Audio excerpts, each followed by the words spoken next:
welcome back.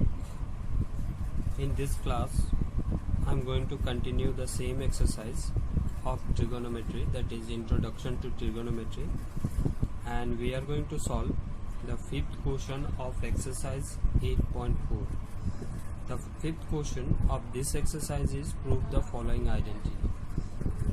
Till third question we already solved. Now we are going to solve this question number 4. Prove the identities. And see, this question is a little different from the previous questions. In the previous question we solved for the left hand part and finally we got the right hand part, that is right hand. On solving the left hand side of the question we finally got the right hand side. But don't think all question will have to solve by the same technique.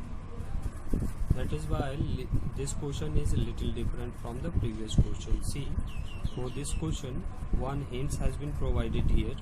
Simplify LHS and RHS separately. That means for this question we are going to first simplify the left hand part of this question, and again we are going to solve the right hand part.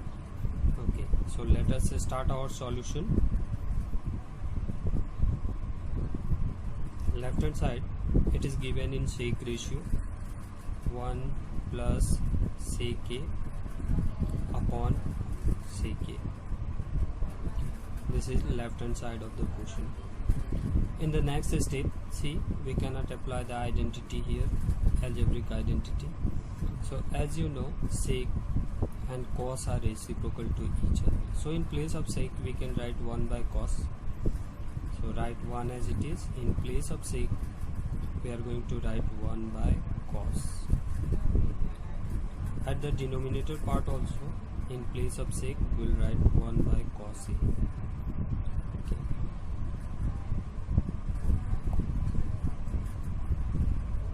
See here, in place of sec a, this relation we have used. In place of sec a, as you know, sec a equal to 1 by cos a, so this relation we applied here.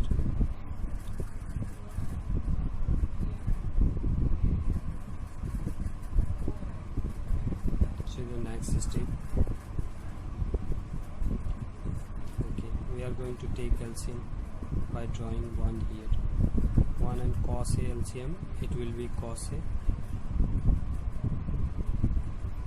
into 1 cos a plus cos cancel, 1 is left, upon 1 by cos a. Now see, fractional number divided by fraction, that is in this way. This, suppose our fraction is AB divided by CD. So division, we can change the division into multiplication, and if you are doing so, you will have to make the reciprocal of the denominator fraction. See, A by B, it is the numerator, into here see this division sign. So we are changing this division sign into multiplication. So make the reciprocal of this fraction which exists on the denominator part, that is reciprocal of C by D, D by C.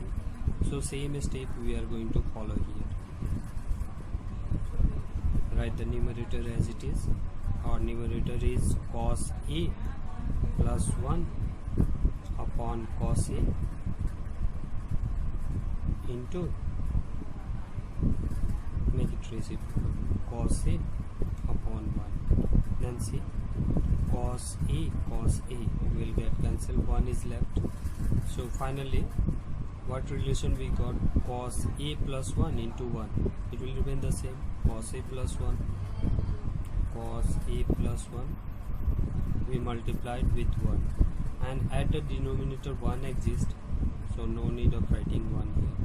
So on solving, you can see, on solving left hand side, finally we got this relation, cos A plus 1. Now we are going to solve the right hand side.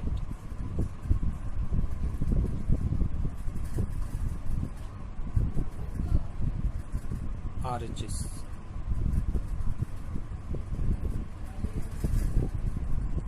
RHS, right hand side. See, right hand side, in our left part sec ratio was there, sec ratio is there. In the right hand side, sine and cos. So right hand side, sine square A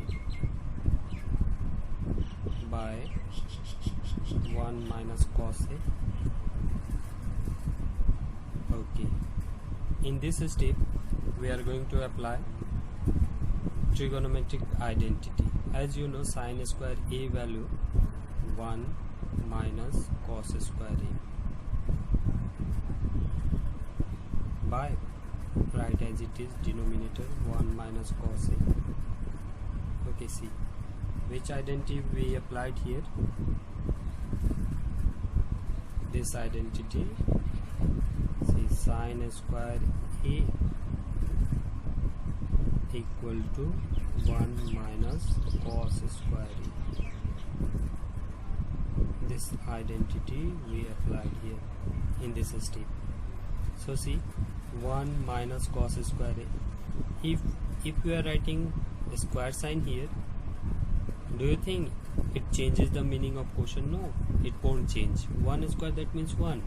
But if you are doing so, this whole will exist in algebraic identity. Algebraic identity, that is A square minus B square. So in the next step we can use that identity. As you know, A square minus B square, that is A plus B, A minus B.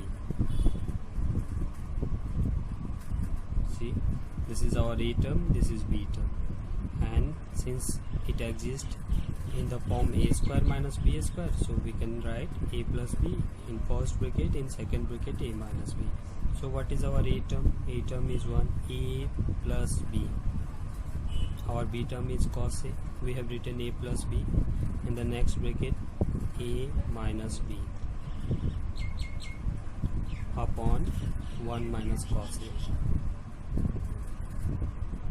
Now see, you can cancel these two. So what is left? 1 plus cos A. 1 plus cos A. Now see, on solving right hand side, we got 1 plus cos A, which is same as we got on the left part. You can see here, on the left we got the same, cos A plus 1. Both are same, cos A plus 1 or 1 plus cos A. Both are same. So we can write left hand. This identity we have proved. Left hand side we got it, right hand side. This is the solution of fourth question. Question number 4. Fourth question.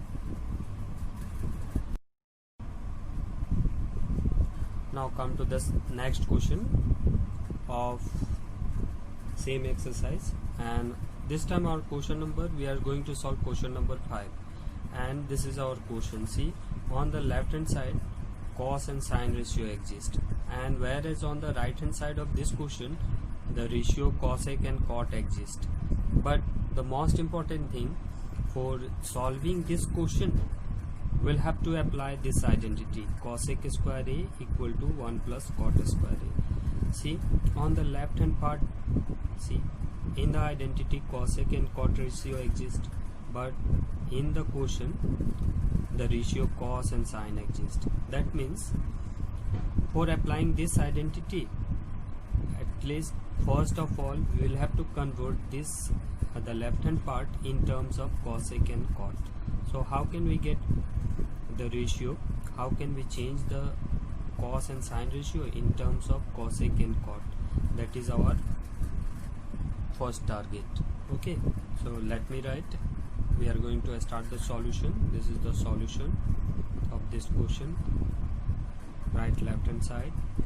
Left hand side is cos A minus sine A plus 1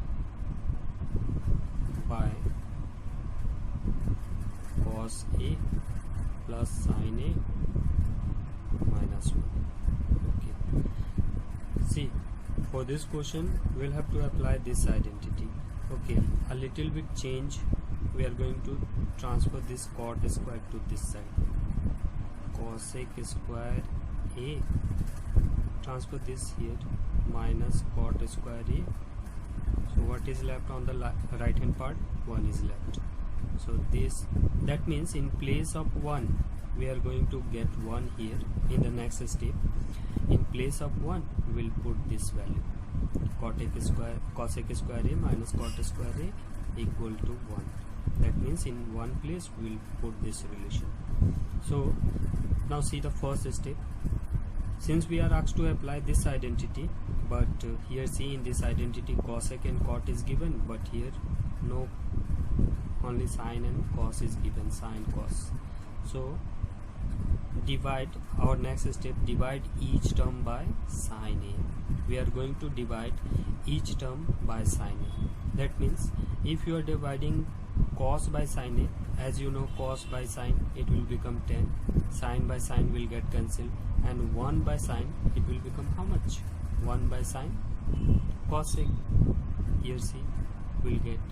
And if you are dividing, if you are thinking to divide by cos, then what will happen? Cos by cos will get cancelled, 1 is left here.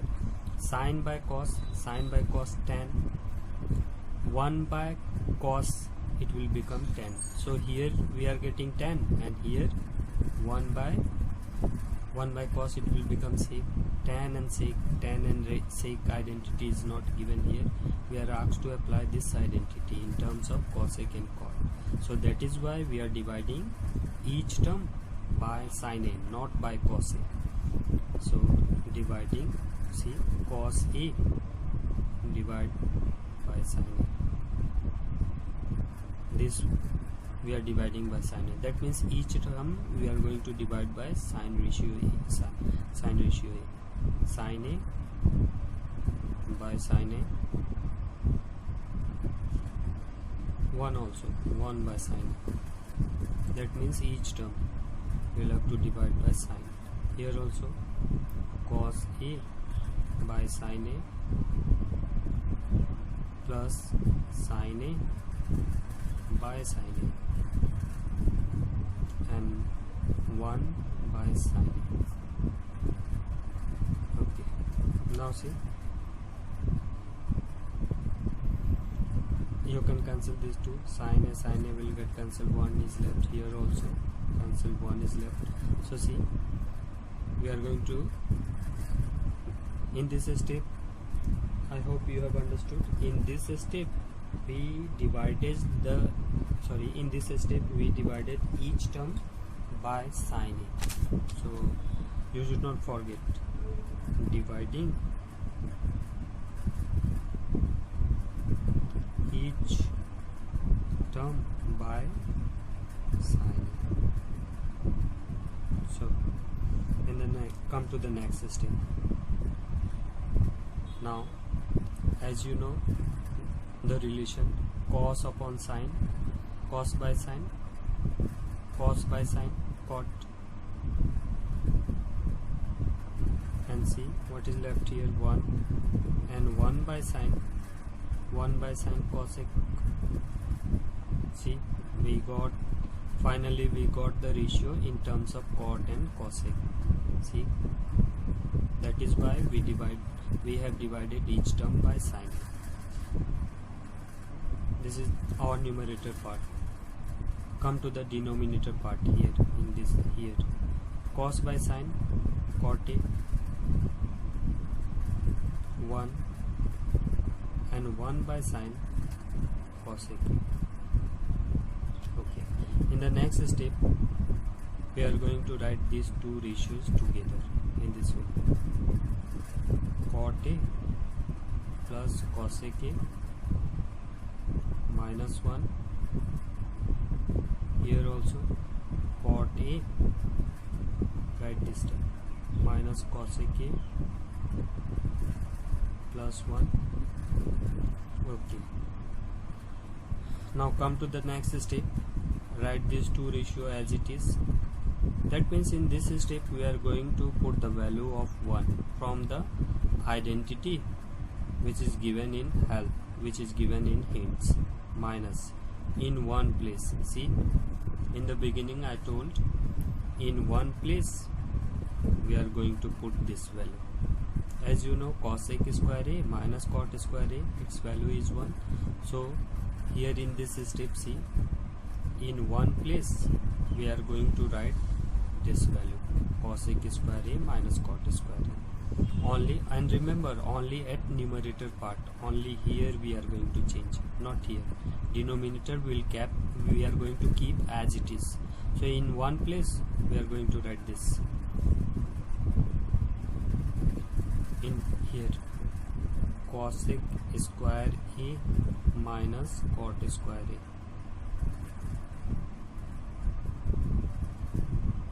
Divided by denominator terms keep as it is, cot a minus cosec a plus 1. Okay, now see, these two we can apply here algebraic identity, since it exists in this form, a square minus b square. So in this place we are going to write a plus b, a minus b. Remember, our a term is cosec a and b term is cot a. So come see the next step. Cot a plus cosec a minus, we are going to apply algebraic identity, a square minus b square. So as you know, a square minus b square equal to a plus b, a minus b. So a plus b cosec a, this is our a term. See, we are applying this identity here, a square minus b square equal to a plus b in the first bracket, and in the next bracket a minus b. And remember, this is our a term, this is b term. So we are going to write in this way, a plus b, and in the next bracket a minus b. So see, a I have written cosec a plus b, b term is cot a, and in this way next bracket a minus b form, cosec a minus cot a.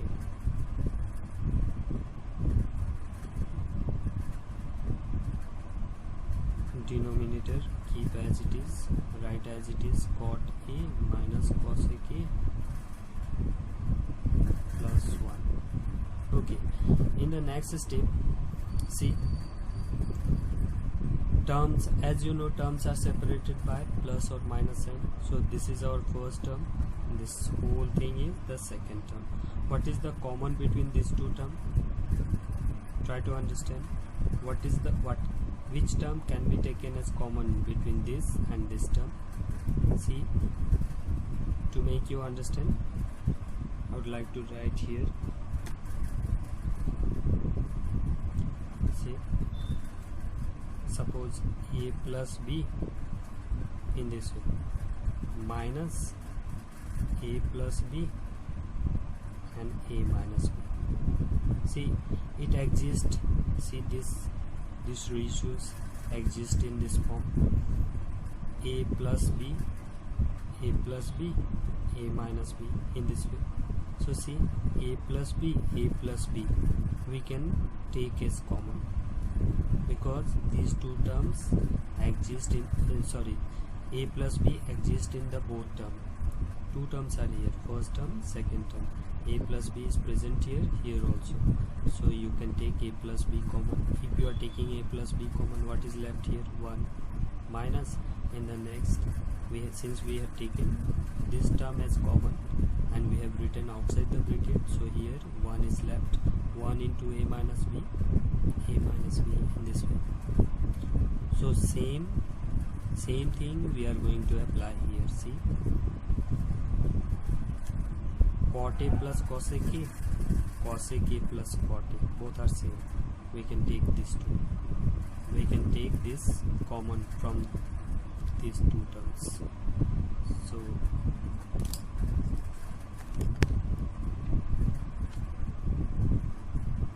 we are taking common here,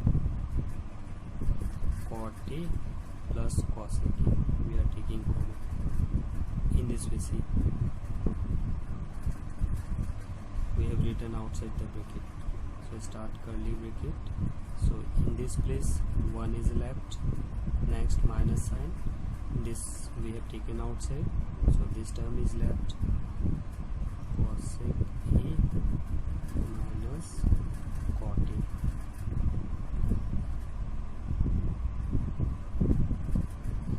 Cot A minus cosec A. Denominator we have kept unchanged.